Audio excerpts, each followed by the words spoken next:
Welcome back, Junkies on 106.7 The Fan. I'm John Paul Flame, joined by Jason Bishop. Hello. Johnny Cakes Sawville. Hello, everyone. And Eric Bickle. Good morning. That is your foursome, as always. You can call us on the Hadid Carpet Cleaning Listener line at 800-636-1067. Text us, Thompson Creek Windows text machine, 95351. Standard message data charges may apply. Of course, you can watch us in HD always via watchthejunkies.com. Coming up later in the program, Kelly Dwyer is going to join us, editor of Ball Don't Lie. Talk some NBA free agency, which kicked off at 12:01 last night. But joining us right now, talk several things. The owner of the Washington Capitals, Washington Wizards, also proponent of bringing the 2024 Olympics to D.C. It is Ted Leonsis. Hey, Ted. Hey, good morning, guys. How Hello, are you? Ted. Hello, Ted. You know what? Let's start with the NBA free agency because you got a couple of key free agents. And I don't know, did you go to Poland with Coach Whitman? No, but I stayed up pretty late last night and, made my phone calls to explain the strategy and why it's important for keeping our own free agents and building off of the momentum that we generated last season. And, we have two fine players who we're hoping to keep in Gortat and Ariza. And, they've earned the right to be free agents and unrestricted free agents, and we're going to work it hard. But, it started at midnight last night, and I'm hoping for the best. From probably about halfway through the season on, we all started to look forward and wonder what was going to happen with this team. And I know publicly I kept saying, hey, we got to keep these guys. I love these guys. I love what they're bringing to this team. But JP brought up a good point, over the last few weeks. He said, you know what? Every team, if they were being responsible, they would at least consider the possibility of trying to lure a LeBron James. They would sit down with their front office people, and they would come up with a plan, if nothing else, to explore the possibility. Is that something that you guys have done? Because, look, let's be honest, he's the best player in the game. He's a free agent. Technically, you can make an offer. Has that something that you guys have explored? Well, when you say technically, I don't think you understand technically, right? So you'd have to have... I think I understand technically, Ted. Well, you'd have to have cap space. You'd have to renounce all your free agents. And, well, you explore the possibility. And then you'd have to be able to call their agent and say, would you think he would consider coming here? Mm-hmm. Right. And so I never understood the grandstanding. It's easy to say, and some of the bloggers have said, just get in the mix and throw your name out there. And okay, so you generate positive pixels, and it creates these faux expectations. And LeBron is in total control of his future. And, LeBron will do what LeBron wants to do. We have to be able to control what we want to control. And right now our main targets are retaining our players, right? And when you look in the East, there were two all-star centers last year in the East. Who were they? Okay.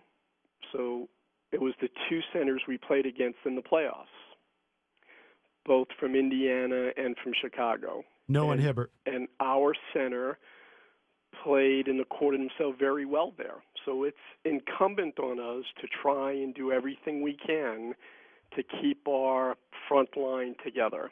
And so that's our main focus right now.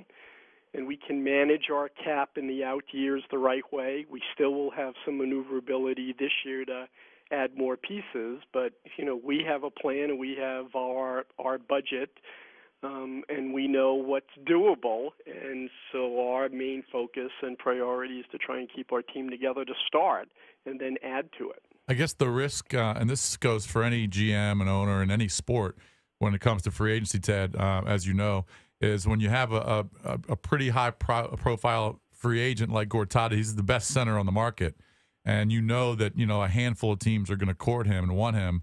I'm just wondering what the timeline is, because if you wait until he visits all these teams and eventually he comes back and wants to sign his deal with you guys, well, what if he doesn't and you miss out on other guys? So what's the timeline there? What's the strategy on that?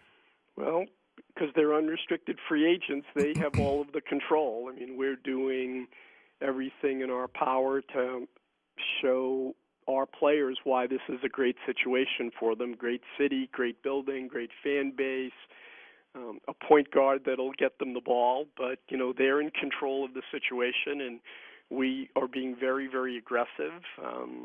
Big men get paid around the NBA. All you have to do is look at comparables.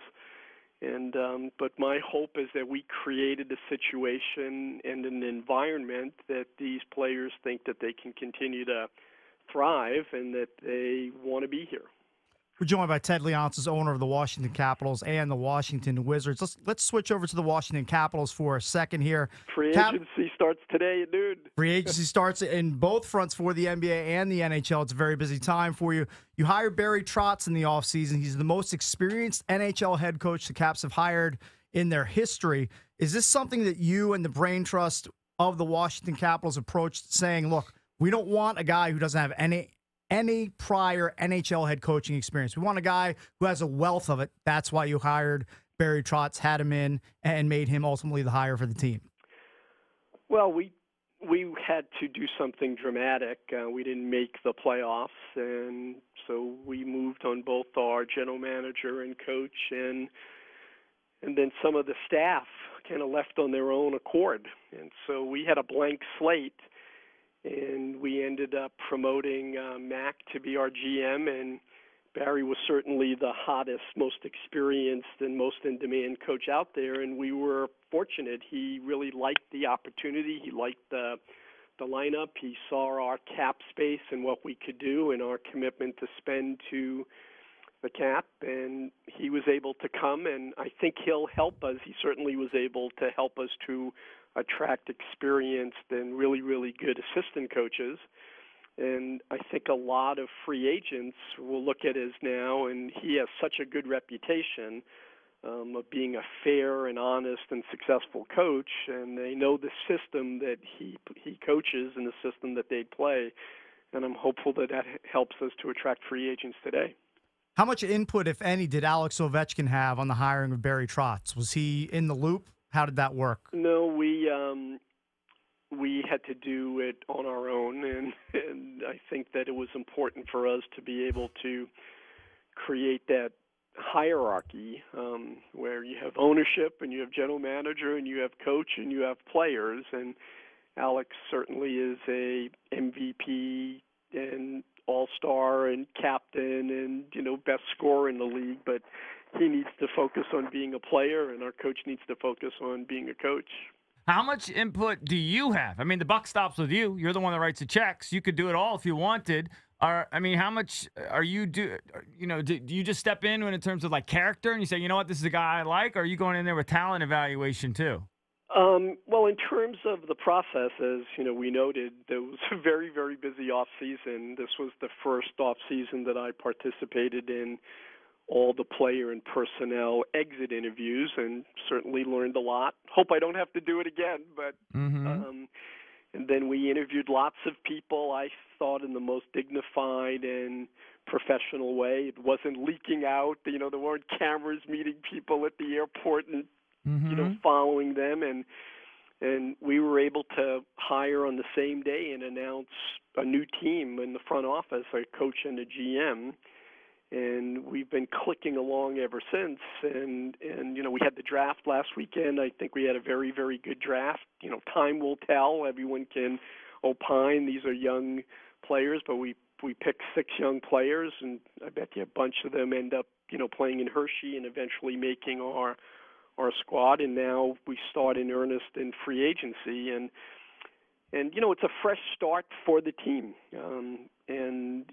I know what we're going to try to do today. Obviously, we need to rebuild our defense, and, that will be, as do lots of other teams. And so, there's going to be, in unrestricted free agency, there's going to be a lot of players that get paid. Perhaps they get overpaid. You look at the buyouts that have been happening in the NHL, and they're the hot free agent signings from several years ago. And in free agency, players sometimes get too many years or too high of a payment, and then they have to get bought out. And so, that cycle continues, and there's a lot of risk in free agency. But I think we're going to have to try and improve the team by using that tool, and that all starts today. Yeah, but I'm not clear on what your role is in all of it. Like, how are you being involved in it? Are you simply relying on On free agency? Yeah, and just in the player evaluation and all of that. What is your role there? Do you just go No, by whatever they suggest? Pretty much. Yeah. Yeah, I mean, pretty much. It's not like you expert because you've watched these players. I'm no watched expert. The tape. I'm no expert. I don't know anything. Ted, are you taking shots at the jump? Yeah, No, shots. no. I'm not an expert. I'm not a pixel person. I don't care about pixels. I don't care about any of that. Yeah, I'm saying that we have professional scouts and we have front office staff, and they watch literally hundreds and hundreds of games, and they focused on a player, and they come with their recommendations. And then the issue is, how much can you pay? What is your team payroll going to look like? Mm-hmm. The NHL is a little different than the NBA in that the NHL has a hard cap, and you can't go over the cap. And in the NBA, it's a soft cap. It's $63-64 million, and you can go $10 million over that. We basically, with the Wizards last year, we spent to that cap, and we, still had to pay Andre Blatch and his buyout. So we spent a lot of money for the Wizards, and we spend to the cap for the Washington Capitals. And, we're making those investments, and now you just have to allow the general managers and the coach to say, how are you going to apply those resources and those dollars to best support the system that the coach wants to coach. Getting back to the Wizards quickly before we get to the Olympics thing. Gortat and Ariza both made about $8 million last year, obviously unrestricted free agents. Can you give us an idea of what it's going to take to keep them financially? I can't, because we're in this moratorium, and you're not allowed to talk about money and stuff. Okay. Money and the like. But all you have to do is go online and look at what comparable big men have been paid. And Gortat is 30 years old and kind of in his prime, and it's his first unrestricted free agency. I think he's going to make a lot of money. He wants Roy Hibbert money. And he's better than Hibbert. And so, that's just kind of the reality that you face, and markets decide. The thing about free agency is that it only takes one other team to make an offer, right? And that's what drives up, players' costs. But it's the reality that you have to deal with. You can't complain. You can't whine. I love when I read, here's what I would do. I would offer him X years at X dollars. That seems fair. And you go, well, yes, but he has an agent, and he has expectations, and there's comparables, and you end up negotiating, and you try to get the best deal that you can. But markets kind of decide, and these players will get paid, and our goal is to keep our team together. We obviously have plan Bs if we can't keep those players, but right now we have two free agents that are in demand around the league. Trevor Ariza is a really, really important player too. He's a very, very good defensive player. He shot very well last year. Now he perhaps had a really, really good year because John Wall really developed and Bradley Beal really developed. Gortat had good numbers because playing with players like John Wall, where you do kind of perfect a pick and roll kind of game, and having Nene up front really helps too, because he's such a smart player. And so if we can keep the team together and then add to it, I think we can be a perennial playoff team. And then we can add to it as the cap goes up in the out years. And, I'm still hopeful that we can bring in a transformative named free agent. But they want to play with teams that are really good. They want to be the piece that kind of gets you over the top. And, so my key goal, our key goal right now is to keep what we have and then incrementally add to it. And then in the out years, be able to compete and bring someone in who goes, yeah, this is a great situation. It's sold out. It's a great city. got great players, and I can be someone who gets them over the top. All right, we don't have a lot of time, Ted, but I want to also ask you. A lot of fans were upset that you guys, didn't make that selection there with the second pick, or you traded it, or you sold it for cash, whatever the hell it was. I actually personally didn't think it was that big a deal. Mid-second round picks often don't hit, right? There are exceptions. You can point to a bunch of exceptions, but I understand. At a high level, it's confusing, especially when you've made the investment in watching the draft. The Indiana Pacers, by the way, did exactly the same thing that we did. We tried to move up and get back a first-round pick, and we were prepared to use picks and money, and we couldn't get that done. We tried to move up in the second round. There was a couple of players that we thought could help us, and we were willing to do that, and we couldn't do it.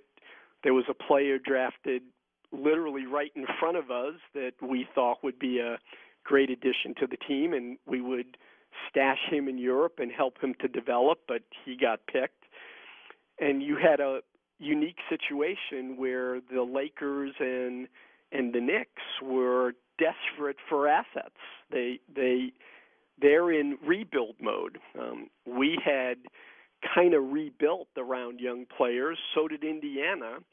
And both the Knicks and the Lakers paid a lot of money for that asset. And we don't think we'll have a roster spot. So yeah, we took that deal, but it wasn't because we weren't interested in moving up or getting a player. But I can relate and understand why fans go, geez, I spent all this time watching the draft and you ended up selling it. But it wasn't just for the money.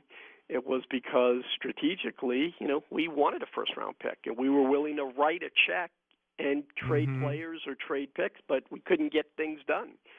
And so, but I do find it ironic that, Larry Bird did the exact same thing in Indiana. It was called a savvy move, and we did something similar, and some of the bloggers and some of the people on Twitter, had a total meltdown. Well, you need to get into the NBA Hall of Fame and be a three-point shooting sniper, Ted.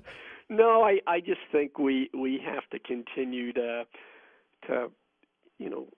stay with a process that has a good mix of young players as well as vets. And another thing, John Wall and Bradley Beal, and they want to win now. They've got that taste, and they would prefer, the coaches would prefer that we use a slot to get an experienced player, or there's going to be free agent players or even rookie free agent players that we can look at right now to add to the team. But our goal right now is to try and get better, and we're going to get better because Kevin Serafin and our young players continue to play, but it's mostly because of John Wall and Bradley Beal.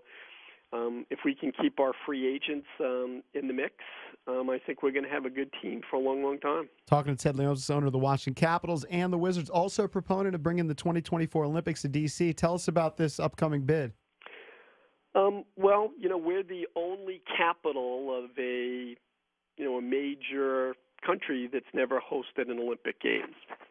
And I really do think it's a once-in-a-lifetime opportunity. I went to London and spent a lot of time looking at what did the Summer Games do for that city, for that economy, and how did they manage it. It was profitable. They were able to do a really, really good job with the business community to make sure that there were no white elephants, no bad legacy left behind. And, I think it should be our time now. There's a lot of work. There's a lot of other U.S. cities that are going for it, Boston and San Francisco and L.A. and D.C., and hopefully we can continue to show that this is a great community, that we have a lot of infrastructure already in place, and that the games would help transform a part of our city. Ward 7, Ward 8, the other side of the river of the Anacostia, where RFK Stadium is. We think we can add a lot of value to that infrastructure in that community, create jobs, create a very, very positive legacy for the city, and really help stimulate the economy, and then create an environment where the world sees Washington, D.C. in a very, very positive light, because right now we're misunderstood as a community. And so I view that we're going to do the work. It's a lot to do to try and win the primary, if you will, which is to be the city chosen by the USOC.